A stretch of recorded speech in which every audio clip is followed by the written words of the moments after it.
Yo guys, welcome back, and today I'm going to be talking about the cut content of BO4 Zombies. If you enjoy, please like and subscribe, and yeah, let's get into it. So, a bit of a quick note on this one. This one will be in two parts, not only due to the fact that there is actually quite a lot to talk about, but also I've had something come up in my personal life that has seriously limited my time on this.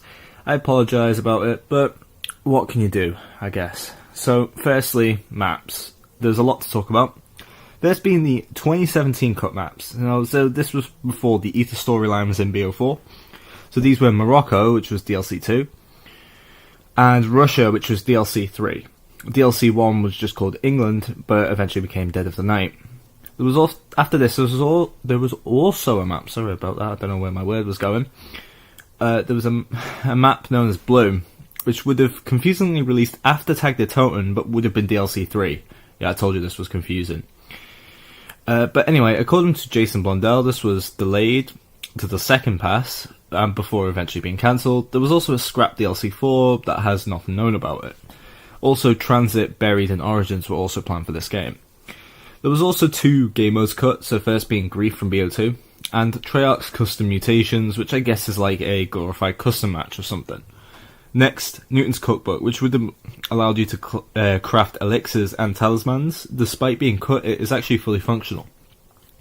Now, factions. So this was a plan feature where you would get specific calling cards, cosmetics, and stuff like that from completing challenges associated with your faction. There were 4 factions planned. These were Bloodfaith, Tempest Novi, Dustborn, and the First Legion. It was meant to launch it with the game, but was delayed and ultimately replaced by daily challenges for zombies.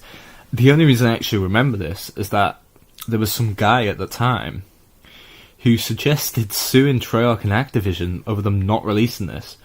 Given no one even remembers this, yeah, I don't think anyone cared that much. But linked to the factions idea, there was artifacts. So this would have allowed you to unlock some artifacts linked to the aforementioned different factions. Sorry, I would read these out, but there is literally 52, and basically none of them have anything known about them, and it would be quite a while. So I'll just leave a link in the description for that one. Next, you can put an asterisk around this one. Cutscenes from Alpha Omega. So in January 2019, Travis Wong, the motion cap artist for Diego and Takeo, mentioned that he was doing some work for both characters. Due to the timing, it was likely for either Ancient Evil and Alpha Omega. However, Alpha Omega has no cutscenes, so this could be never have been planned, but who knows? Who knows? There's also a cut older version of Dempsey's Head created by High Moon. I don't have a clue why this is here. There's also 2 cut enemies, being the Steiner, which eventually became Megaton in Cold War Zombies, and the Crusader, which it looks like it would have appeared in the aforementioned Origins remaster. Next, cut wonder weapons. So there are 3 to talk about. First, the Amulet Fist, which was probably replaced by the Eye of Apophis. I don't know how to say that. The Wunderwaffe DG2, which was meant to appear on Tag the Totem. And finally, the Thrusterdine Aeronautics Model 23, which was meant to feature in Transit. There was also one special weapon cut, being the Freezing Ballistic Knife, which was a dual-wielded ballistic knife which would free zombies. Pretty obvious based on the name. There was also the Zombie Shield, or as it's known internally, the Riot Shield.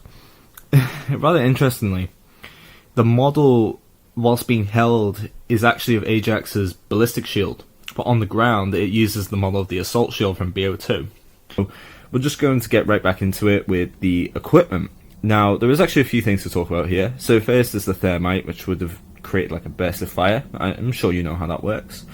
Which was itself replaced by the Molotov, which itself was cut from BO4 Zombies. But was replaced with the Wraith Fire, which more or less does the same thing. There was also the Cluster Grenade, which would have exploded into multiple different grenades. The Shock Charge, which would have electrocuted enemies. The EMP, Flashbang, and Concussion, which I'm just going to assume you know what they are. And the Tomahawk, and finally the Tesla Coil, which you can guess what this would have done, but there's actually no info into what it would specifically do in game. Next perks. So there was 3 cut perks, both 2 of them being Juggernog and Speedcaller, both staples of zombies perks, which were actually both cut for the same reason. That being, according to Jason Blundell anyway, that they wanted to remove crutch perks. There's also Widow's Wine, which was also in BO3, which if you don't know would have slowed down enemies in your area once you got hit. There was also 3 cut elixirs. So first was board games, which would have repaired a barrier instantly. However, you would only get points for 1. There was also crawl space, which would have turned all nearby zombies into crawlers, and respin cycle, which would have re-rolled the mystery box after it had been activated. So next there was talismans. So there was 4 cut talismans. First there was 2 cut dimensional pockets for the aforementioned cluster grenade and Molotov. There was also one called Grand Virtuoso's Charm, which would have guaranteed a wonder weapon on your first spin of the mystery box, and Start Weapon Monkey, which is probably not the real name of it, but I'm guessing this would have given you a monkey bomb off spawn. Also, the death machine was cut. I don't really know where to put this, so I decided to just put it here. And finally, for this video, there was different narrative rooms which were meant to be accessible in-game. Every map up until Alpha Omega has it. And interestingly enough, the one from Blood of the Dead was actually reused in Alcatraz, where if you're a bit newer to the series, you might know that as Rebirth. Anyway, if you have enjoyed this video, please like, subscribe, and comment down below what you thought. And yeah, bye.